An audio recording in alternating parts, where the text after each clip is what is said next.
It also brings up like a bit of fear for me about like life does shift and change, and you don't really know when those shifts and changes are going to happen.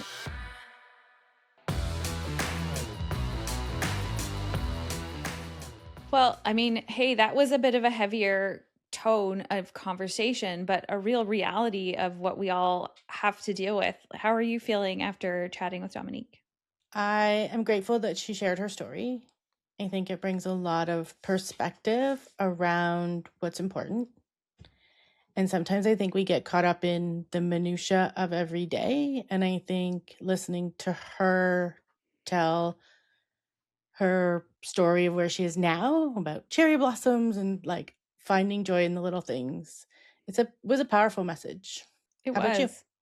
Yeah, same thing. I honestly, it also brings up like a bit of fear for me about like life does shift and change, and you don't really know when those shifts and changes are going to happen and then how that'll impact in your life. And I almost, when I heard her story, I found it incredibly motivational, but also reflective of like, oh man, what are all of the pieces that are interconnected in my life that would make that I would need to make shifts and changes, even in terms of priorities with children, if unexpected things happened in my life too. I mean, it's so profound to think through. Well, it's in a hard place to live thinking about it all the time, though, too. It would consume where she talked about being present now. She tries to be present in every day and all of the things. It's finding a balance, right? Of like planning your life around potential things that can come up, like, even having aging parents or kids going off to college. Like, those are all still pivotal moments in your life. And then also not letting it consume your life. Yeah. I mean, I have to say I admire her very much, or anybody who has to make some really quick pivots, unplanned pivots. And, she mentioned her kids and how that changed and reframed her priorities. She mentioned having to sell a business and moving. I can't imagine doing all of those things at the same time. To another That, country. yeah, Like, not just moving down the street or around the corner. exactly. Like, wow, that's a lot of shift and change. And I'm sure it's easier now it's almost like when anybody's in a situation and you're, making pivots, even if we talked about just moving, just having to change countries. But the logistics that is required for just that one decision is a really long list and can feel overwhelming. I'm so like inspired by how she was like, nope, I just went 1, 2, 3, 4, 5, and then we just kind of got that part done. Like she just got it done. I think maybe, do you think it's about sometimes when you're in situations and you're like, I got to get all this done, you don't actually know what you're really doing in the bigger picture because you're busy with the forefront of what's happening in front of you? I think when it happens in a situation like that, that you just get into survival mode. And so you have no choice but to make decisions. So you don't have the luxury of, I wonder if this would work, or I wonder if that would work, and overthinking. And then where she said she got to the point where she's like, I just went with my gut, like my Hmm. intuition, what what was guiding me, because your cognitive brain isn't even necessarily working properly. Yeah, totally. I don't know. And what really resonated to me is, and I'm curious about listeners also, is like, do you have things? She mentioned cherry blossoms and she mentioned feet in the grass and how that helps her feel connected and brings joy. I can relate to that. Absolutely. I feel this, like, I don't know exactly her feelings, but I feel joy when I see those things because things like cherry blossoms don't last very long and they do make people smile and they're beautiful but they're short lived in life. And so it really makes you like appreciate what's around you. Do you have something for you that you're like, when I see this or I do this, it brings me joy?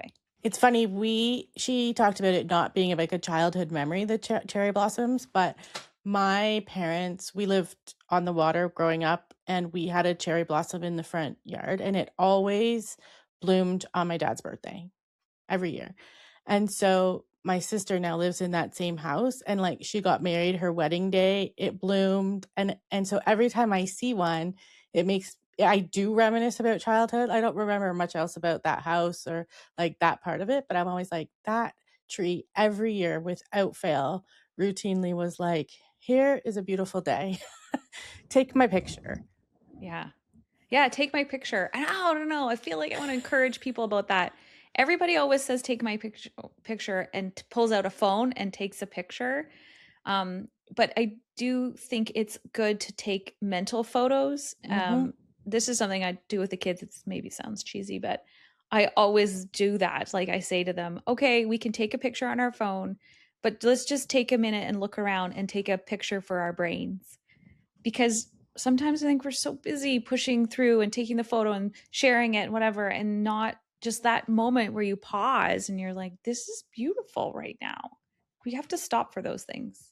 I think it's so prevalent this time of year too, right? We have a pear tree that Frank's dad gave us when we moved to the farm, and it's 14 years old now. It was a stick in the mud when we first got it, and like this year it's gorgeous with the blossoms. And we stop every night when we're walking the dogs, and like it, you just think about where it's gotten to from where it Yeah, started. It's kind of fun.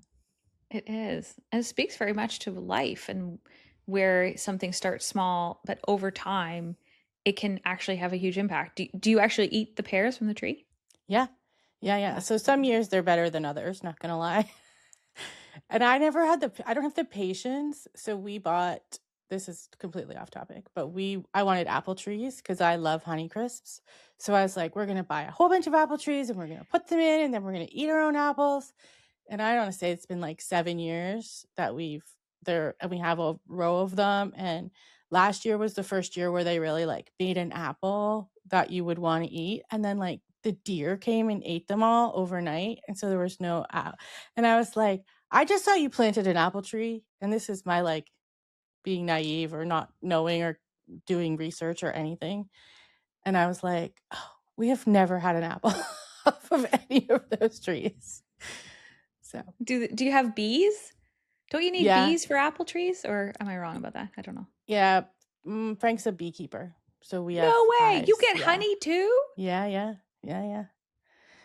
Wow. That is Is a it whole other conversation that requires the, like, patience, and it definitely forces you to be present in the moment being a beekeeper, that's for sure.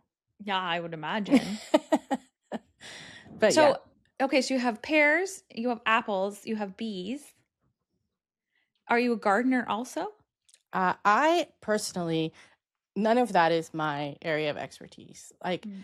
I have been told there are people in this world that some people are gardeners and some people are flowers. And I'm not a gardener. I can't keep anything alive. Animals for sure, that's my jam, but anything that like I've zero green thumb. It's all not me. Right. Well, it's good to have a partner that does that because then you get to enjoy all those things. So, Exactly. Yeah, good for sure. decision there. Do you have a green thumb? Are you a gardener? I do, but in certain areas, like you said, I would probably categorize them. I love a vegetable garden, pretty good at that. And I spend a lot of time doing that. But indoor plants, I'm horrible at. In fact, this morning I had to throw out a cactus that I killed. Yeah, I can't do the indoor. I don't know why that is. Please tell me why. I'm really good outside, but not inside. Yeah, I can't help you. I'm not good anywhere.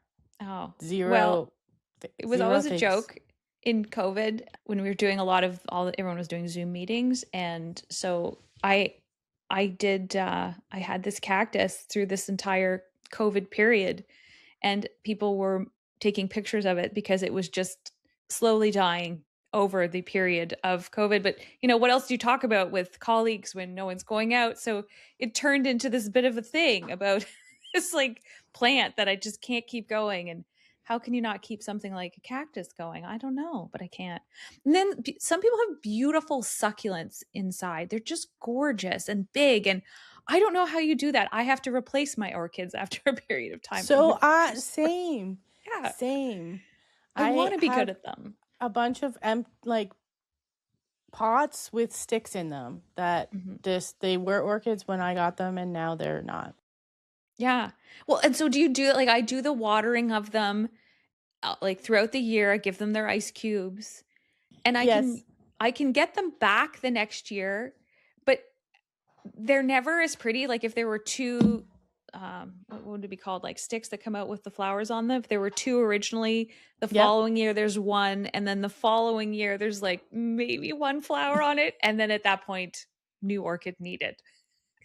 Why? Yeah. I wouldn't have even gotten that far. Oh, I do it's find it like fascinating. My sister is amazing. She has huge like hibiscus and things like that in her house, and I'm always like, but she dedicates a lot of time and energy to that. So, I think it would be cool to have like can't you hibiscus, can't you make that tea? Like I think it'd be neat to have plants that you could be like, let me have the peppermint because I'm going to go make peppermint tea or yeah. I don't even know what they are, but I think I would really like that. I like it when we take fresh basil and put it on the pizza. Oh yeah. That is like the best. So I like to make sourdough bread, and so sourdough bread with a tomato that I've grown in the garden with fresh basil is just it's delicious. It's divine. It's there's those moments, the same with Dominique, that it's there's something about that because it's a short window in the summer that works where everything's lined up and it just tastes incredible and creates those moments of pause and pure joy. What's one of your like pure joy? The honey, when we do that, it's like it for me. It fascinates me how many things have to happen for it to exist. And I never really thought about that when you used to buy it at the store. And now I know how much work the bees put into it and all the things. And so I find it fascinating. And so I'm Yeah. very grateful for a teaspoon or a tablespoon of it. Yeah, isn't it that say that it's 1 teaspoon of honey is the equivalent of an entire one bee's lifespan of the honey they can produce? Is that right? Oh, I don't know that. I wouldn't be surprised because there's thousands and thousands and thousands of them in every hive. Yeah, so we need to thank the bees. They're hardworking. They sure are. Yeah.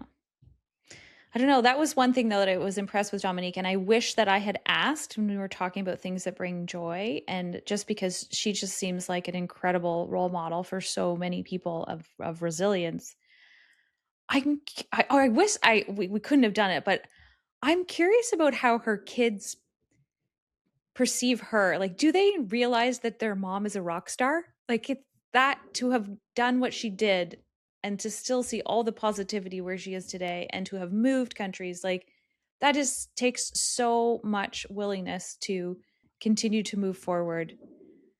I hope her kids see that in her. That's pretty cool.